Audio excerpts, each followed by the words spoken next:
السلام علیکم۔ سورۃ بقرہ کا بحمد اللہ ہم نے آغاز کل کر لیا تھا، اور میں نے آپ کو یہ بتلا دی تھی بات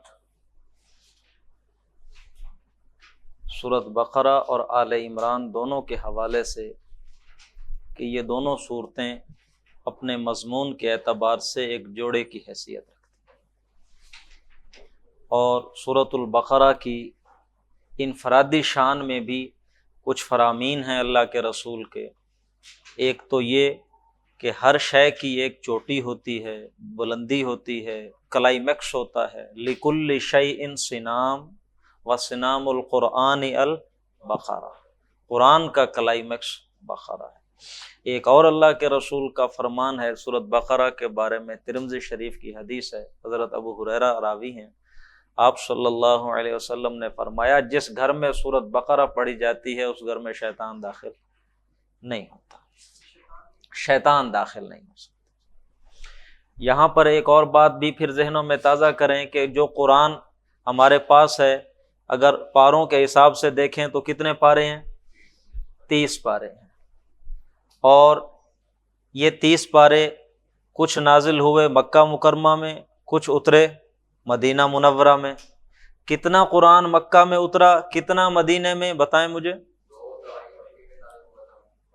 1/3 مدینہ میں۔ اسٹیمیٹ لگائیں تو گویا 30 پاروں میں سے 20 پارے مکی قرآن ہے، مکہ میں اترا ابتدائی 12 سالوں میں، اور کم و بیش 10 پارے، 10 سے ذرا کم ہی ہے، جو مدینہ میں نازل ہوا۔ لیکن اب آپ یہ دیکھیں کہ جو صورتیں اب ہم پڑھنے لگے ہیں، سورۃ فاتحہ ہم نے پڑھ لی، آگے ہے سورۃ بقرہ، آل عمران، نساء اور مائدہ، سب کو یہ صورتوں کا نام پتہ ہے۔ پہلی 4 صورتیں یہ کون سی صورتیں ہیں؟ مکہ میں نازل ہوئیں کہ مدینہ میں؟ مدنی صورتیں۔ یہ چاروں صورتیں کیا ہیں؟ آپ دیکھیں ان چاروں صورتوں کا حجم کتنا ہے، کتنے سپاروں پہ پھیلی ہوئی ہیں؟ 2.5 پاروں پہ تو سورۃ بقرہ ہی ہے۔ سورۃ آل عمران دیکھیں،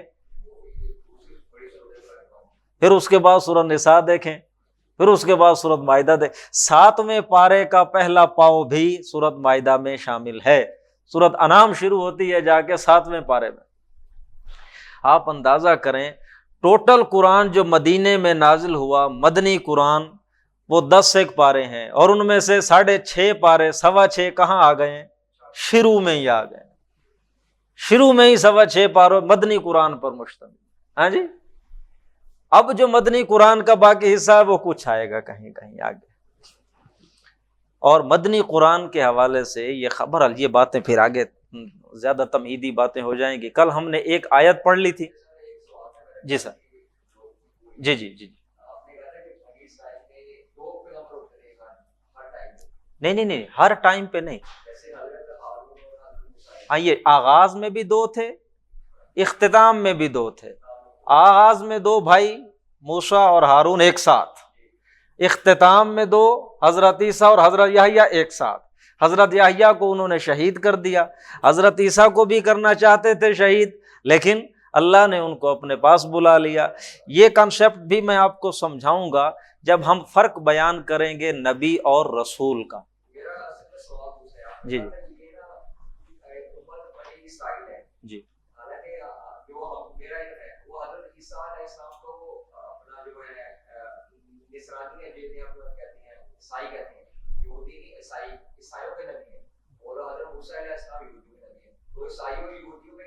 ہاں، یہ آپ کو تھوڑا سا کنفیوزنگ ہے، آپ کے ذہن میں صورتحال میں واضح کر دیتا ہوں۔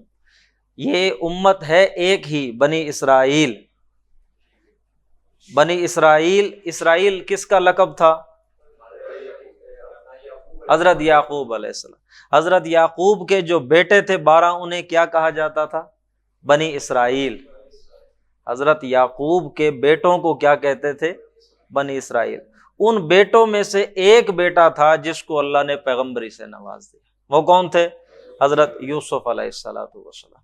پھر انہی کی نسل سے آگے اللہ رب العزت نے نبوت چلائی، جیسے کہ ایک قرآن کی آیت ہے، اللہ فرماتے ہیں نوح اور ابراہیم کا ذکر کرتے ہوئے وَجَعَلْنَا فِي ذُرِّيَّتِهِمَ النُّبُوَّةَ وَالْكِتَابَ، ہم نے ان دونوں ہی کی نسل میں رکھ دی نبوت اور کتاب۔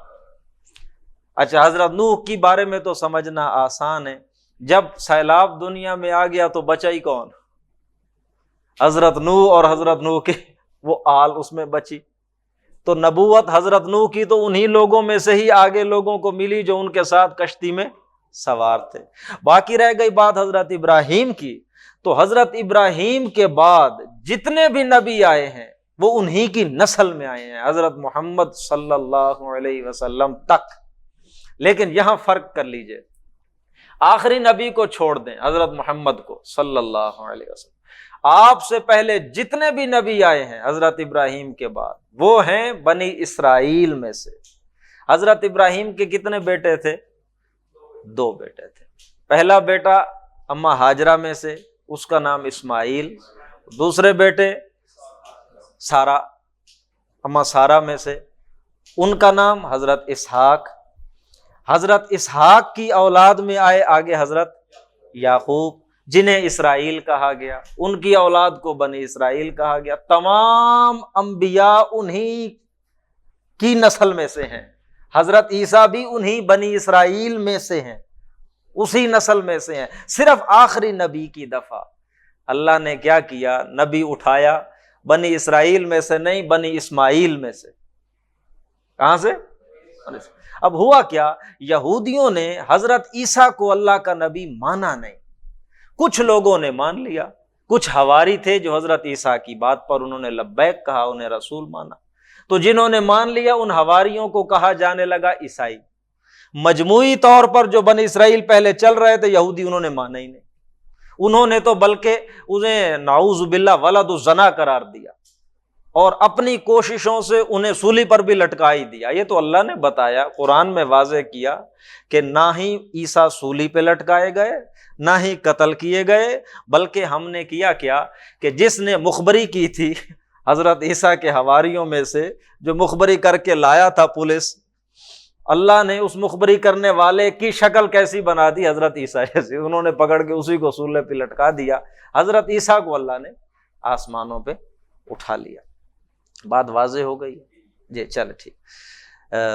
اعوذ باللہ من الشیطان الرجیم، بسم اللہ الرحمن الرحیم۔ ذالک الکتاب لا ریب فیہ ھدی للمتقین، یہ قرآن کتاب ہے، ایسی کتاب جس میں کوئی شبہ نہیں، اور اس میں ہدایت ہے ان لوگوں کے لیے کہ جن کے دل صاف ہیں، جن کے دلوں میں اپنے مالک کا ڈر ہے، جنہیں اس بات کا احساس ہے کہ وہ اس دنیا میں کلی اور خود مختار نہیں ہیں، شتر بے مہار نہیں ہیں، بلکہ ایک مالک ہے جس نے ان کی مہار تھام رکھی ہے، اور وہ اسے سمت چلیں گے جدھر وہ لے کر انہیں چلے۔ ایسے لوگوں کو قرآن سے ہدایت ملے گی۔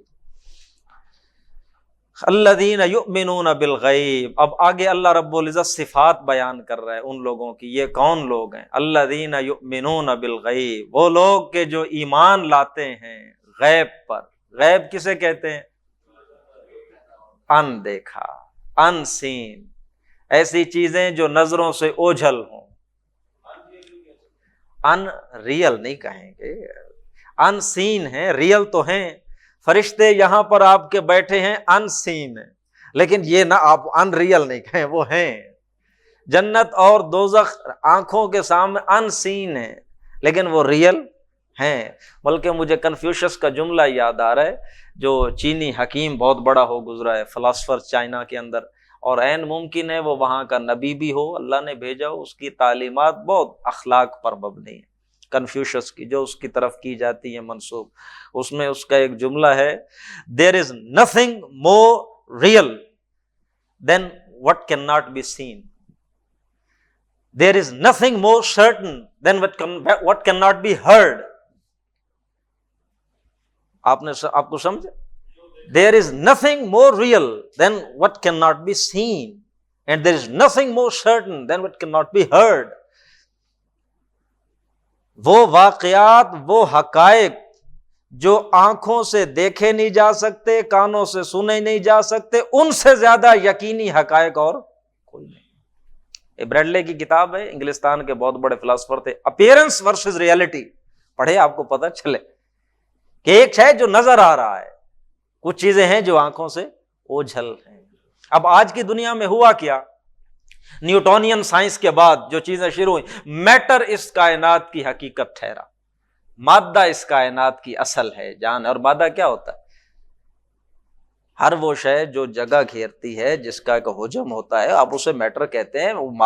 مادہ وہ ہے کہ جسے آپ اپنی ان حواس سے دیکھ سکتے ہیں، اپنی ان فیکلٹیز کے ساتھ اس کو انویسٹیگیٹ کر سکتے ہیں، ایکسپلور کر سکتے ہیں۔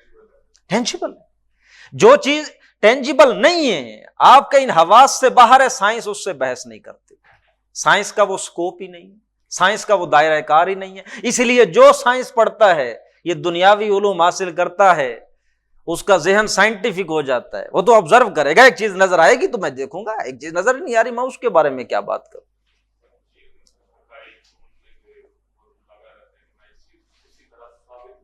ہاں، ہر اس چیز کی تحقیق جو نظر آتی ہے۔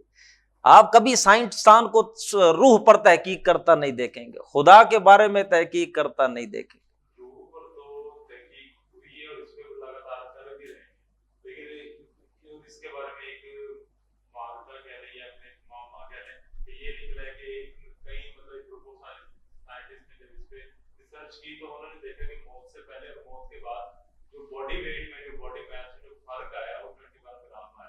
بالکل ٹھیک۔ آپ دیکھیں کہ وہ ریسرچ کس چیز پہ کر رہے ہیں، آپ کی باڈی پہ ریسرچ کر رہے ہیں یا خلا میں ایک کنسپٹ اسپرٹ کا ریکھ کے اسے دیکھ رہے ہیں۔ آپ کو چیزوں کا تب آئیڈیا ہوگا کہ سائنس اسپرٹ کو کیسے نگیٹ کرتی۔ سائنس اسپرٹ کو ماننے لگ جائے تو وہ اسپرچول نہ ہو جائیں۔ سائنس کیسے؟ بھائی دیکھیے، سائنس کا جو میدان ہے انویسٹیگیشن کا، ریسرچ جو ہے، ایکسپلوریشن جو چلتی ہے، انہی چیزوں پہ ہوتی ہے جن کو وہ دیکھ سکتے ہیں، سمجھ سکتے ہیں۔ اب آپ کے نزدیک وہ کہتے ہیں اسپرٹ ایک وزن رکھتی ہے، سائنس بتا رہی ہے۔ اب بتائیے کوئی وزن اسپرٹ کا اللہ رب العزت کا امر ہے، اس کا کوئی وزن بتایا گیا؟ سائنس تو بتا رہی ہے آپ کو وزن ہے، اس کا ہلکا ہو گیا، ہم نے دیکھ لیا ماشاءاللہ، ڈیوائن سپارک ہے اس کا۔ اب یہ کہاں سے آپ کو سائنس یہ اس کے ثبوت لا کر دے گی؟ تو سائنسی جو چیزیں ہیں وہ ان سین نہیں ہیں۔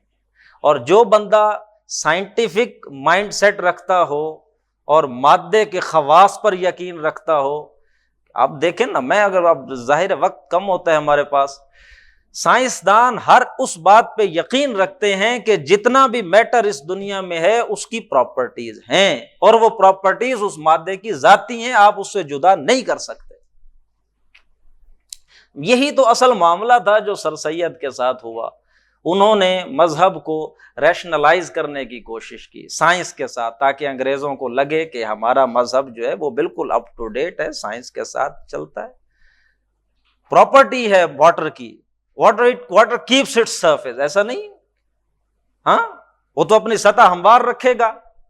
اب انہوں نے اس کے نتیجے میں کیا معجزات کا انکار کر دیا۔ کیسے حضرت موسیٰ نے عصا مارا اور وہ جناب والا ادھر ادھر پہاڑ بن نہیں ہے، ایسے نہیں ہے، وہ ہوا چلی اور پانی باہر نکل گیا۔ مد و جزر کی بات ہے جو سمندروں میں آ جایا کرتا ہے، یہ وہ ایسا کچھ نہیں ہوا کہ بس سب لاٹھم، ایسا نہیں۔ پانی اپنی سرفیس رکھتا ہے، کیسے ہو گیا؟ یہ ایسا نہیں ہے بالکل بھی۔ اب قرآن کہتا ہے فن فلق البحر، پھٹ گیا وہ سمندر، فکان کل فرق کالطود العظیم، بڑے پہاڑ کی طرح کھڑا ہو گیا۔ اسی طرح آگ کی تاثیر ہے، پراپرٹی ہے، وہ جلاتی ہے، کیا کر دی؟ کیسے ممکن ہے ایک آدمی کو آپ پھینکے اور وہ جلائے نہیں؟ یہ جو چیزیں سائنس کی ہیں وہ مادے اور اس کی پراپرٹیز کو لے کر چلتے ہیں۔ جی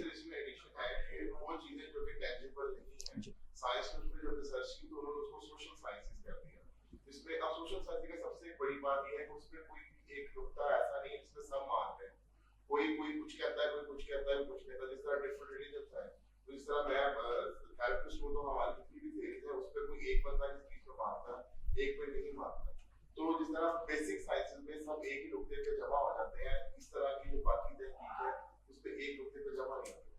آپ کو کسی دن یہ بات اگر ہوئی تو ہم لے کے چلیں گے کہ یہ جو بیسک سائنس ہے، نیچرل سائنسز ہیں، اپلائیڈ سائنسز ہیں، ان میں فرق ہے۔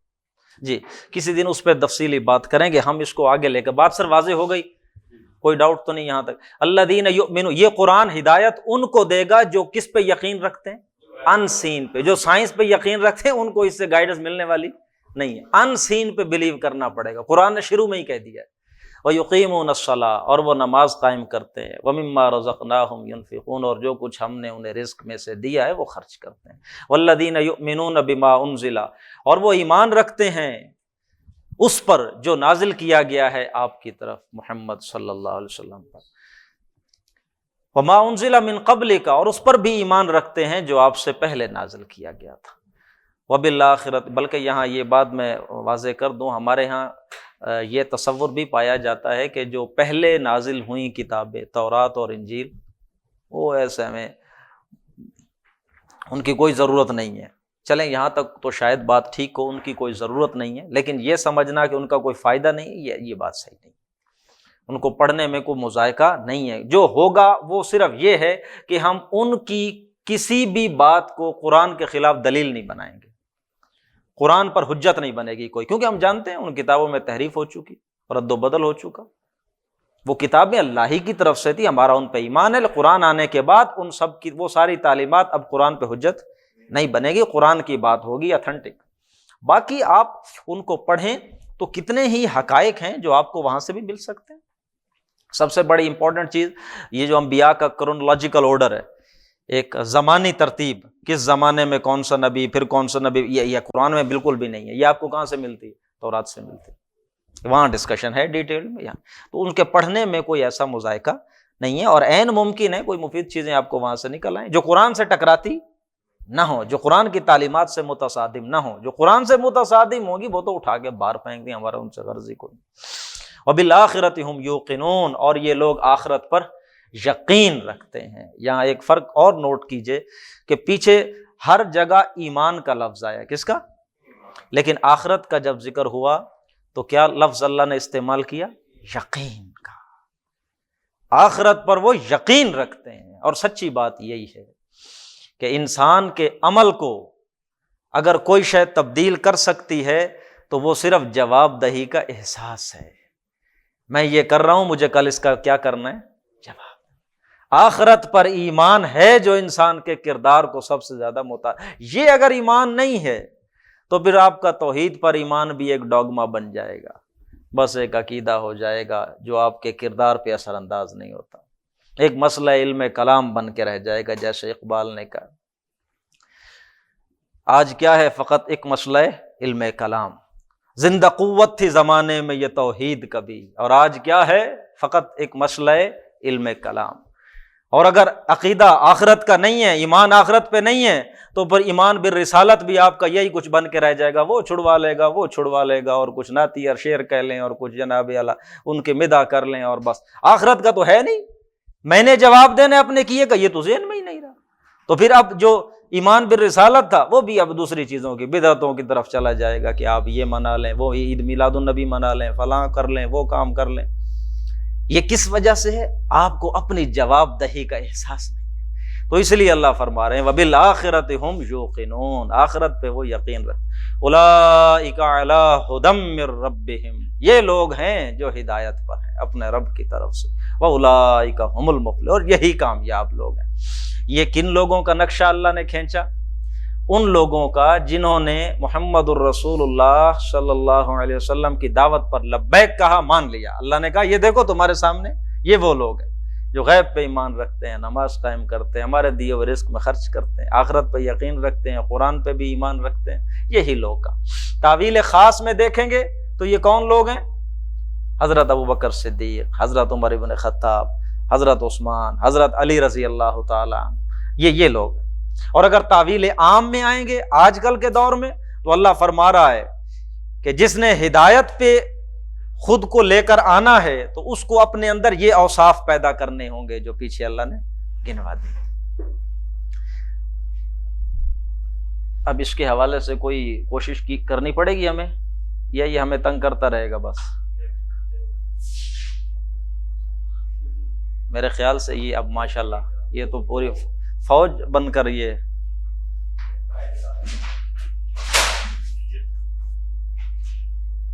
انہیں میری طرف بھیجنے سے پہلے احتیاط کیجئے، میں کیمرے کے سامنے بیٹھا ہوں اور میرا ہلنا جلنا زیادہ معیوب ہو جائے گا، اور ڈرتا میں ان سے کافی ہوں، یہ اللہ کی شان ہے، چھوٹا سا مکوڑا ہے، انسان ڈر جاتا ہے اس سے۔ چلیں جی، بہرحال آپ سارے کوشش کرتے ہیں ادھر آ جائے، ادھر سے ایسے مارتے ہیں بھائی ادھر آ جائے، جزاک اللہ جی۔ چلیں آگے دیکھیں، اللہ مہربانی فرمائے گا، کوئی بات نہیں۔ ان الذین کفروا سواء علیہم، یقیناً وہ لوگ کہ جو اپنے کفر پہ اڑ گئے، سواء، یا یہ کفروا سے یہ نہیں مراد لے لینا کہ جنہوں نے کفر کیا، یہ ترجمہ نہیں ہے یہاں، نہیں، وہ لوگ کہ جو حق کو جان لینے کے باوجود اڑ جائیں ہٹ دھرمی کی بنیاد پر، تعصب، حسد، تکبر، کسی بھی وجہ سے۔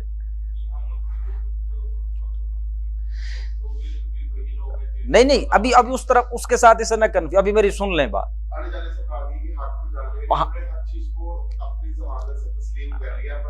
میں ایکسپلین کر رہا ہوں نا، پھر بات واضح ہو جائے گی۔ ایک تو ہم وہ لوگ کہ جنہوں نے کفر کیا اس وجہ سے کہ ان پر حق واضح ہی نہیں ہوا، کسی نے بتایا ہی نہیں، یا کوئی کسی مغالطے کی وجہ سے، یا کوئی کسی عدم توجہی کی بنا پر توجہ ہی نہیں ہو سکی کبھی، اس کفر سے مراد وہ لوگ نہیں۔ یہ تو وہ لوگ ہوں گے نا کہ جنہیں کوئی حق پھیلانے والا، حق کی تبلیغ کرنے والا بندہ ملے گا، اچھے انداز میں سمجھائے گا تو کئی مان جائیں گے، اس سے مراد وہ والے کافر نہیں ہے۔ اس کا ترجمہ ہم کریں گے، اس کو تعویل عام میں لانا ہی نہیں ہے، یہ آیت تعویل عام کی نہیں ہے، اسے تعویل خاص میں اسی دور میں رکھ کے آپ کو پڑھنا پڑے گا کہ وہ لوگ جو اپنے کفر پہ اڑ گئے، یہ کون لوگ ہیں؟ یہ ابو لہب ہے، یہ ابو جہل ہے، انہیں پتا تھا محمد سچا ہے صلی اللہ علیہ وسلم، یہ ولید بن مغیرہ ہے، یہ عقبہ بن ابی معیط ہے، جنہوں نے 50 سال رسول اللہ کی زندگی کا مشاہدہ کیا، یہ بندہ جھوٹا نہیں ہے۔ یہ وہ لوگ ہیں کہ جو اپنے کفر پہ اڑ گئے، اللہ فرما رہے ہیں سواء علیہم انذرتہم ام لم تنذرہم، اے میرے نبی اب ان کو فائدہ نہیں ہوگا، آپ ان کو ڈرائیں، آپ ان کو نہ ڈرائیں، ہم لا یؤمنون، یہ کبھی بھی ایمان نہیں لائیں گے۔ یہ ابھی تو زندہ ہے نا یہ لوگ جن کا میں نے نام لیا۔ یہ غزوہ بدر کب ہوا ہے؟ سن 2 ہجری میں۔ کب ہوا؟ ہجری کے دوسرے سال، ابھی وہ نہیں ہوا، ابھی وہ زندہ ہے، اللہ نام لے رہے، ان کو کوئی فائدہ نہیں ہوگا۔ اب یہ اس پوائنٹ آف نو ریٹرن پہ پہنچ گئے ہیں اپنی ہٹ دھرمی کی وجہ سے، کفر پہ اصرار کی وجہ سے۔ میں پھر کہہ رہا ہوں، اس آیت کو تعویل عام میں آپ نہیں لائیں گے۔ آج کے دور کے ہمیں کافروں پہ مطلب یہ کبھی ان کو ڈرانا نہ ڈرانا ایک جیسا، ایسا نہیں ہے۔ آپ نے تو میں نے خبردار کرنا ہے، ایسے لوگ جن پر حق واضح نہیں ہوا، جنہوں نے توجہ نہیں کی، ان کو تو ہم انذار اور تبشیر کریں گے، فائدہ ہوگا، واعظ و نصیحت کریں گے، فائدہ ہوگا۔ جو لوگ نہیں، یہ اس کا ترجمہ یہ نہیں ہے۔ ہاں جی، یقیناً وہ لوگ، جو میں سادہ ترجمہ کر رہا ہوں، جو اپنے کفر پہ اڑ گئے، برابر ہے ان کے لیے کہ آپ انہیں ڈرائیں یا نہ ڈرائیں، وہ ایمان نہیں لائیں گے۔ ختم اللہ علی قلوبہم، ان کے اس طرز عمل کی وجہ سے اللہ نے ان کے دلوں پہ کیا لگا دی ہے؟ مہر لگا دی ہے۔ وعلی سمعہم، اور ان کے کانوں پر، بصارہ جو ہیرنگ پر بھی مہر لگ گئی۔ وعلی ابصارہم غشاوہ، اور ان کی آنکھوں پہ پردہ آ گیا، کچھ نظر نہیں آتا۔ ولہم عذاب عظیم، اور ان کے لیے بہت بڑا عذاب ہے۔ ایک رکوع ہوا ہے، 7 آیتیں ہوئی ہیں، اور اللہ نے 2 قسم کے گروہوں کا تذکرہ کر دیا، ایک وہ جو ماننے والے اور دوسرے وہ جو انکار کرنے والے۔ اب آگے آ رہا ہے دوسرا رکوع، اور اس پورے رکوع میں تذکرہ ہے ان کا جو ہم منافقین جنہیں کہتے ہیں، مذبذبین بین ذالک، لا الہ الا ولا الہ الا، نہ ادھر کے نہ ادھر کے، بس درمیان میں لٹک رہے ہوتے ہیں۔ ومن الناس من یقول، لوگوں میں سے کچھ ایسے بھی ہیں جو کہتے ہیں آمنا باللہ وبالیوم الاخر۔ اچھا، اس رکوع کو شروع کرنے سے پہلے میں بتا دوں، اکثر مفسرین کا خیال ہے کہ یہ منافقین کے بارے میں ہے، اگرچہ لفظ نفاق کا یہاں استعمال نہیں ہوا، پورے رکوع میں نفاق کا لفظ استعمال نہیں ہوا۔ لیکن امین احسن اصلاحی صاحب کی رائے یہ ہے کہ اللہ نے یہاں ایک کردار کا نقشہ کھینچا ہے، ایک کردار کا ہیولہ اللہ رب العزت نے یہاں واضح کیا ہے۔ اب غور کرو، دیکھنے والے دیکھیں، جس پہ بھی وہ کردار فٹ آ جائے یہ اسی کے لیے۔ اللہ نے ایک کردار کا نقشہ کھینچا ہے، اور تعویل خاص میں لے کر جائیں اس دور میں جب یہ نازل ہوا تو یہ دو قسم کے لوگوں کے متعلق، ایک علماء یہود اور دوسرے مدینہ میں جو ابھی منافق پیدا ہو رہے تھے، وہ انہی علماء یہود کے زیر سائے نفاق کا جھاڑ جھنکار بھی پیدا ہو رہا تھا۔ تو اس رکوع سے روئے سخن ان یہودیوں کی طرف اور ان عرب منافقین مدینہ میں جو موجود تھے یہودیوں کے زیر سائے، وہ یہ ان سے اصل گفتگو ہے یہاں پر۔ یہ میں بار بار بتا رہا ہوں آپ کو کہ سورۃ بقرہ کے پہلے حصے میں جو روئے سخن ہے، جو گفتگو ہے، وہ کس کی طرف ہے؟ بنی اسرائیل کی طرف، بنی اسرائیل میں بھی یہودیوں کی طرف۔ اگلی سورۃ آل عمران ہم پڑھیں گے تو اس میں بنی اسرائیل عیسائیوں کی طرف ہے۔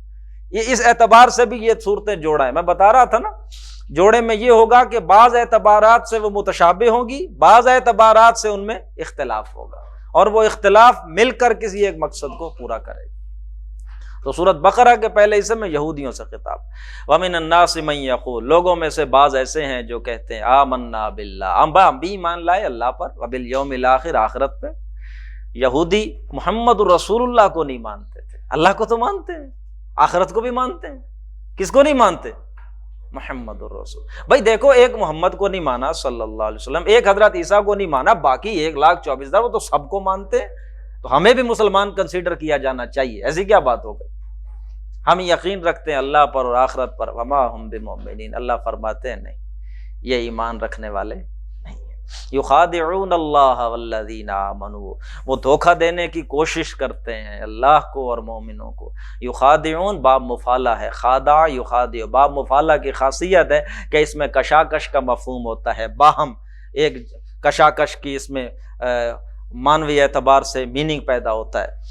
یخادعون اللہ، وہ کوشش کرتے ہیں اللہ کو دھوکہ دینے کی۔ وما یخدعون، اور آگے اللہ ثلاثی مجرد لائے ہیں، حالانکہ وہ نہیں دھوکہ دے رہے، الا انفسہم، مگر اپنے آپ کو، وما یشعرون، اور انہیں اس بات کا شعور ہی نہیں ہے، پتہ ہی نہیں ہے۔ یہ بڑی غور طلب بات ہے کہ وہ کوشش کرتے ہیں اللہ کو دھوکہ دینے کی، اور درا حال ہے کہ دھوکہ خود کو دے رہے ہیں اور انہیں اس کا پتہ۔ ہم لوگ یہ سمجھتے ہیں کہ منافق وہ ہوتا ہے جس کو پتہ ہوتا ہے کہ میں اللہ کو دھوکہ دے رہا ہوں، اللہ کے رسول کی مخالفت کر رہا ہوں، ایک جان بوجھ کر سوچی سمجھی سازش کہتا ہے، ہم منافق اسے سمجھتے ہیں۔ اللہ کہہ رہا ہے کہ ان میں سے اکثر منافق ایسے ہیں جنہیں پتہ ہی نہیں اب کی منافقت کا، اپنے حساب سے اپنے تئیں تو وہ یہ کہتے تھے کہ ہم بھلی بات کرتے ہیں، ہم اصلاح والا کام کرتے ہیں، یہ ایسے لوگ ہیں خواہ مخواہ اتنا دیوانوں کی طرح زندگی گزار رہے ہیں، نہ اپنے بال بچوں کی فکر ہے، جو بھی تقاضا آتا ہے بس بھاگ پڑتے ہیں نقد جان ہتھیلی پہ رکھ کے۔ یہ کون سے بات؟ تو بھائی دیکھو، دائیں بائیں دیکھ کر چلنا چاہیے، ایسے بھی نہیں کہ آپ، تو یہ ان کا طرز عمل، اپنے حساب سے وہ کیا ہوتے تھے، بڑے سمجھداری والا کام کر رہے ہوتے تھے، انہیں پتہ ہی نہیں ہوتا تھا کہ وہ کیا کر رہے ہیں، نفاق کر رہے ہیں۔ اور یہ آیت بالکل یہی مضمون سورۃ نساء کی 142 نمبر آیت میں بھی آیا، وہاں پر بھی یہی الفاظ ہیں، ان المنافقین یخادعون اللہ، یہ جو منافق ہیں کوشش کرتے ہیں اللہ کو دھوکہ دینے کی، وَهُوَ خَادِعُهُمْ، اور اللہ انہیں دھوکہ دے رہا ہے، بالکل یہ الفاظ سورۃ نساء میں بھی۔ یخادعون اللہ والذین آمنوا وما یخدعون الا انفسهم وما یشعرون فی قلوبہم مرض، ان کے دلوں میں کیا ہے؟ روگ ہے، بیماری ہے۔ یہ دل کی بیماری میں آپ کو سادہ لفظوں میں سمجھاؤں تو یہ ویکنیس آف کیریکٹر ہوتا ہے، کردار کی کمزوری ہوتی ہے۔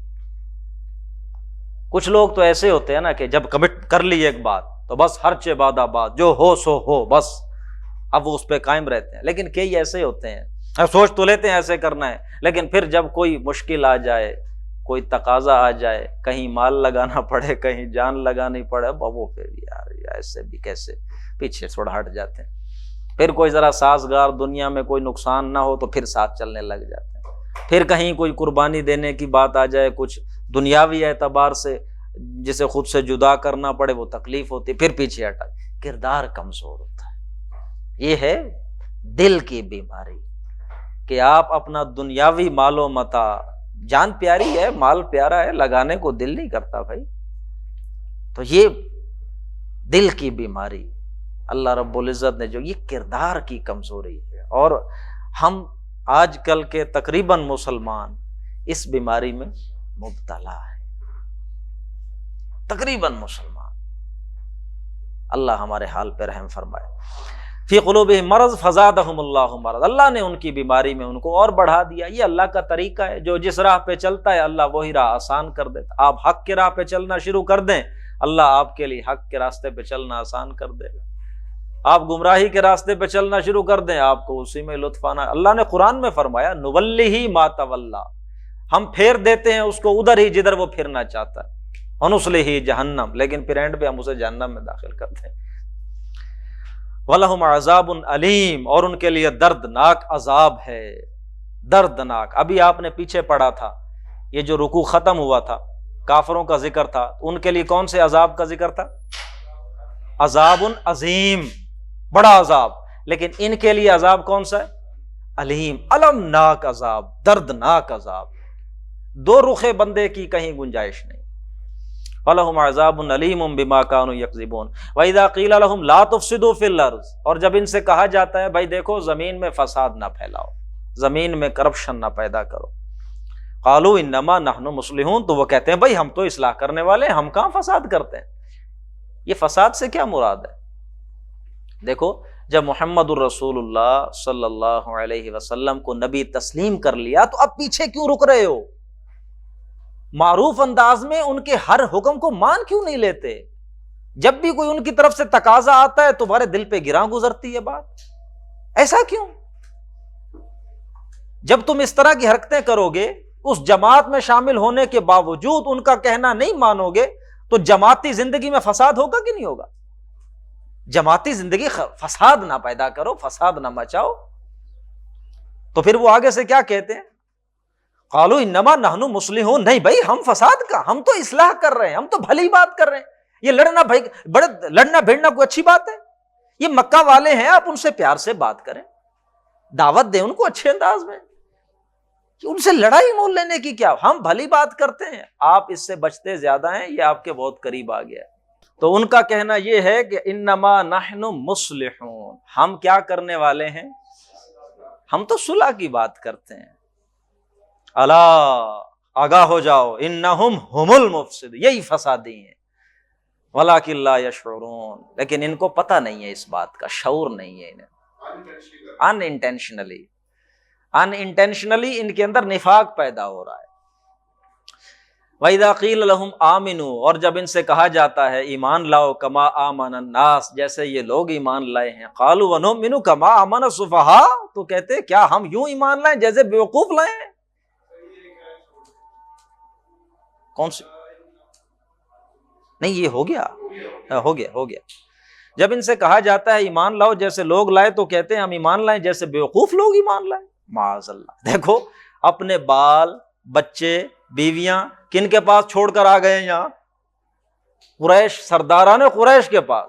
ہمت ماری ہوئی ان لوگوں کی، یہ ہجرت کر کے جو لوگ آئے ہیں مدینہ، کچھ بھی نہیں لائے، سب کچھ وہاں چھوڑ چھاڑ کے آ گئے۔ تو یہ جو بڑے سمجھدار بن رہے ہیں، دنیا داری کا کچھ دھیان، یہ دیوانے ہیں یار، ان کی طرح ہم لوگ ایمان لائیں؟ بھلا بتاؤ۔ اللہ فرماتے ہیں الا انہم ہم السفہاء، آگاہ ہو جاؤ یہی بیوقوف ہیں۔ جس نے اللہ کے رسول کا حکم مانتے ہوئے اپنا سب کچھ لٹا دیا، اس نے عقل مندی کا فیصلہ کیا، یہ ہیں بیوقوف۔ وَلَٰكِن لَا يَعْلَمُونَ، لیکن انہیں اس بات کا پتہ نہیں ہے۔ وَإِذَا لَقُوا الَّذِينَ آمَنُوا، اور جب یہ لوگ ملتے ہیں مومنوں سے تو کہتے ہیں ہم بھی بھائی مومن ہیں۔ وَإِذَا خَلَوْا إِلَىٰ شَيَاطِينِهِمْ، اور جب یہ علیحدہ ہو جاتے ہیں اپنے شیطانوں کی طرف، قَالُوا إِنَّا مَعَكُمْ، تو کہتے ہیں جناب ہم تو آپ کے ساتھ ہیں، إِنَّمَا نَحْنُ مُسْتَهْزِئُونَ، ہم ان سے مذاق کرتے ہیں۔ اس سے دونوں مراد ہو سکتے ہیں، ایک تو یہ کہ جب یہ عام یہودی اللہ کے رسول کے پاس بیٹھتے اٹھتے تھے مومنوں کے ساتھ، تو پھر اس کے بعد جب اپنے علماء یہود کے پاس جاتے تھے تو وہ کہتے تھے تمہیں تمہاری مت ماری ہوئی ہے، یوں لگتا ہے انہی کے ساتھ انہی کے جیسے ہو گئے ہو. تو وہ پھر ان کے یہودی اپنے علماء کو، شیاطین سے مراد علماء یہود ہیں، کہ دیکھو ہم تو بس ان سے ایسے ہی کرتے ہیں، ہم ہیں تو یہودی، ہم ایسے نہیں ہیں کہ ان کی بات اتنے. یا اس سے مراد وہ بھی ہو سکتا ہے کہ شیاطین ہوں عبداللہ بن ابی اور اس کے چند سرکردہ لوگ، اور باقی عام منافقین جو ہیں وہ جب ان کے پاس جاتے ہیں تو بھائی دیکھو عبداللہ بن ابی کہتا ہوگا یوں ان کے ساتھ اٹھتے بیٹھتے ہو، گویا تم نے بھی پوری طرح انہی کی باتیں ماننا شروع کر دی. تو وہ تسلی دلا، نہیں ایسا نہیں ہے، ہم بس ہیں آپ ہی کے ساتھ، اوپر اوپر ذرا ان کے ساتھ ہم مذاق کرتے ہیں، ہم ان سے ذرا تمسخر کرتے ہیں. اللہ یستہزئ بہم، اللہ ان سے مذاق کر رہا ہے. وَیَمُدُّہُمْ، اور وہ انہیں ڈھیل دے رہا ہے، فی طغیانہم یعمہون، تاکہ وہ اپنے عقل کے اندھے پن میں اور آگے بڑھ جائیں.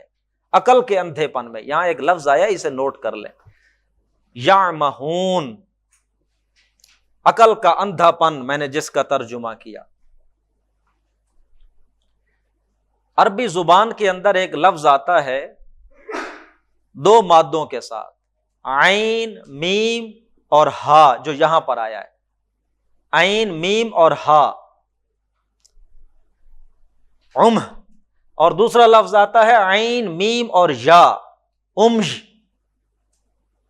عین اور میم سیم ہے، آخری لیٹر بدل رہا ہے، ایک میں ہا آ جاتا ہے ایک میں یا آ جاتا ہے. جب یا آئے تو اس کا مطلب ہے یہ آنکھ اندھی ہو گئی ہے، دیکھ نہیں سکتے آپ.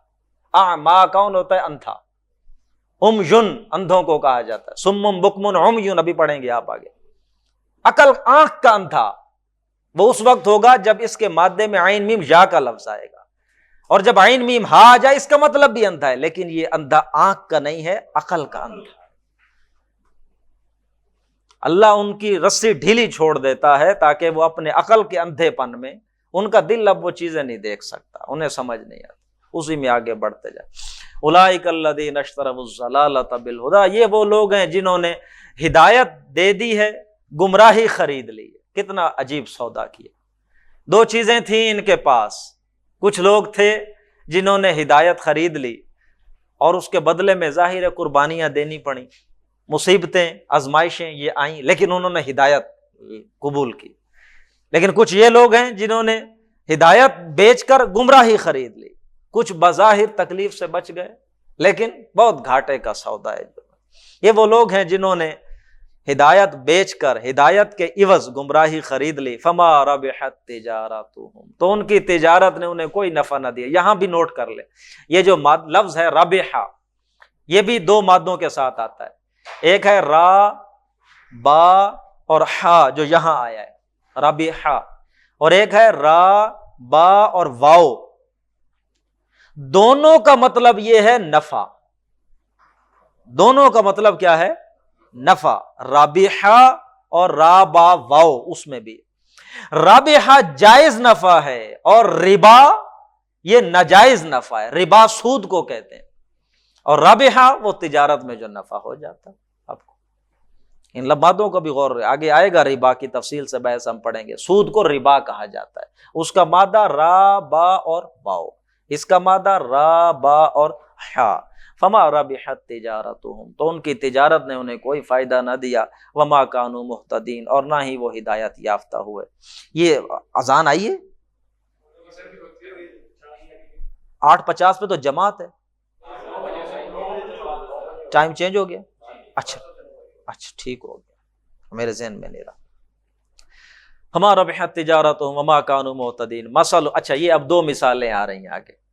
اللہ رب العزت یہاں آگے دو مثالیں اب پیش کر رہے ہیں. پہلی مثال جو اب یہ آ رہی ہے یہ منافقوں کے بارے میں نہیں، کافروں کے بارے میں، جس کا ہم اوپر ذکر پڑا. یہ پہلی مثال کافروں کے بارے میں.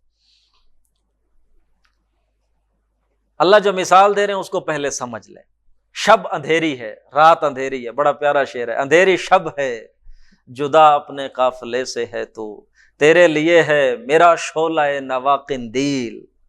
اندھیری شب ہے، تاریکی ہی تاریکی، سنگین ظلمت. اب کچھ لوگوں نے ایندھن اکٹھا کیا، لکڑیاں اکٹھی کی اور مل جل کر ایک آگ جلا لی.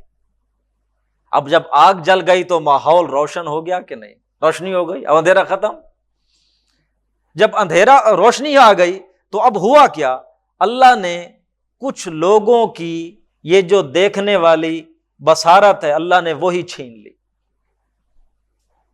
اب روشنی ہو گئی ہے لیکن ان کی بینائی جا چکی، اب انہیں اس روشنی کا کوئی فائدہ ہے؟ کوئی فائدہ۔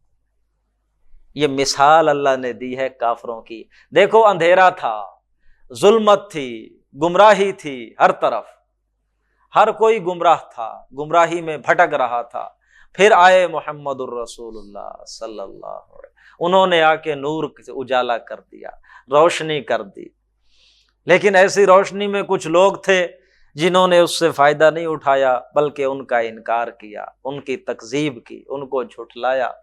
اللہ نے پھر ان کی بینائی سلب کر لی، مہر لگا دی اللہ نے پھر ان کے دلوں پر۔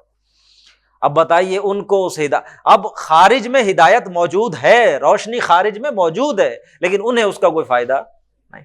پڑھیں، مثلہم، ان کی مثال کمثل الذی استوقد نارا، اس شخص کے جیسی ہے جس نے آگ جلائی، فلما اضاءت ما حولہ، اور پھر جب اس آگ نے اپنا ماحول روشن کر دیا، گردا گرد روشن ہو گیا، ذہب اللہ بنورہم، اللہ ان کے نور کو لے گیا، سلب کر لیا، وترکہم فی ظلمات، اور انہیں چھوڑ دیا اندھیروں میں، فہم ظلمات لا یبصرون، وہ دیکھتے نہیں ہیں، صم بکم عمی، گنگے ہیں، بہرے ہیں، اندھے ہیں، فہم لا یرجعون، اب وہ واپس نہیں لوٹیں گے۔ یہ تینوں صیغے جمع کے ہیں، صم بکم عمی، تینوں صیغے، ان کا اگر واحد لائیں گے تو اصم ابکم اعمیٰ ہوگا۔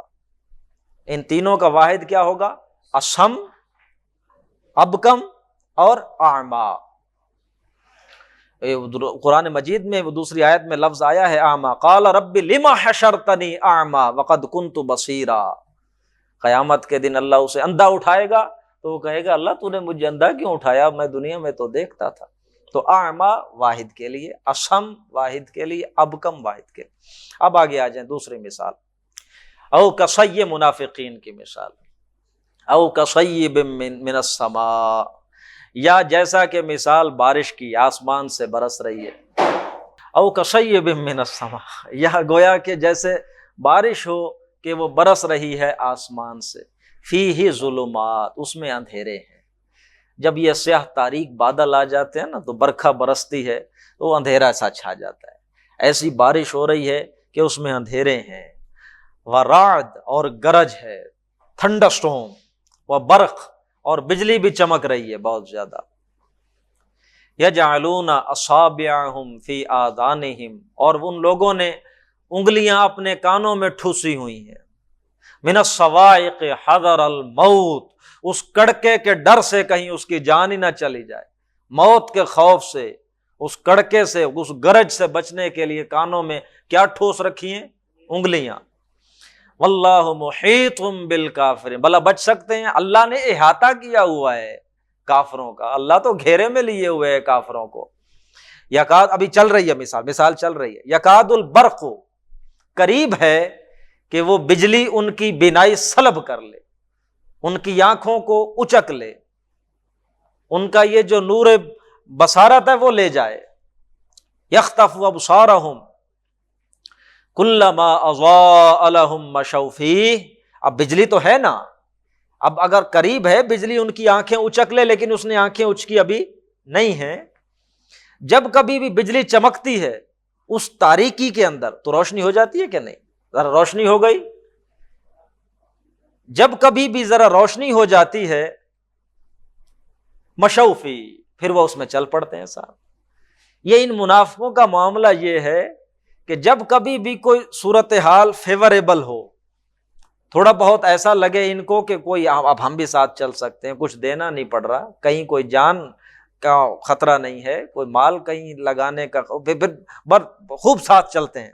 علما اضاء لهم، جب کبھی روشنی ہو جائے تو خوب اس میں چل پڑتے ہیں ساتھ۔ وَإِذَا أَظْلَمَ عَلَيْهِمْ، جب ان پر اندھیرا آ جائے، قاموا، پھر کھڑے کے کھڑے رہ جاتے ہیں، پھر نہیں قدم ہلتے ان کے۔ اب یہ جو مثال سمجھیں کہ قرآن مجید کی بارش ہے جو برس رہی ہے مسلسل، یہ مائع مبارک ہے جو آسمانوں سے آ رہا ہے، کتاب مبارکہ اللہ کہا اس کو، یہ نازل ہو رہی ہے۔ اب اس کتاب کے اندر ظاہر ہے کئی گرج بھی ہے، کڑکے ہیں کہ نہیں ہیں؟ اللہ کہہ رہا ہے نا نکلو، باطل سے پنجہ آزمائی ہے۔